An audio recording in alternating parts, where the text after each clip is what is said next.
యేసుక్రీస్తు వారు రోడ్డే వెళ్ళిపోతున్నారంటే ఒక ఆయన యేసుక్రీస్తుని చూడాలనుకున్నాడు. యేసుక్రీస్తు వారు ఎవరో చూడాలనుకుని చెట్టెక్కాడు. ఎవరు? జక్కయ్య. మనందరికీ తెలుసు కదండి, జక్కయ్య చెట్టెక్కాడు. యేసుక్రీస్తు వారు వెళుతూ వెళుతూ చెట్టు పైన ఉన్న వ్యక్తిని ఎవరూ పట్టించుకోలేదు, కానీ యేసుక్రీస్తు వారు వెళుతూ చెట్టు దగ్గరకు వచ్చి చేసేవాడు. జక్కయ్య త్వరగా దిగిరా, ఈ దినం నేను నీ ఇంట్లో ఉండాలి. నా ఇంట్లో?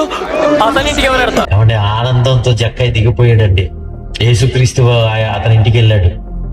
పాపి అయిన మనుషుని ఎంత బస చేస్తున్నాడేంటి ఇతను యేసు ప్రభు.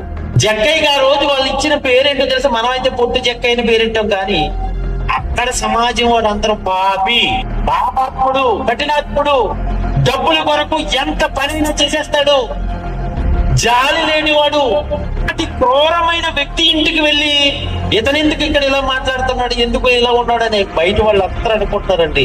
మరి యేసుక్రీస్తు మాటలు అతన్ని ఎంత ప్రభావితం చేసి అంటే ఇంటి నుండి బయటకు వచ్చి జనాలందరి మధ్య నిలబడి జక్కయ్య ఒక స్టేట్మెంట్ ఇస్తున్నాడు.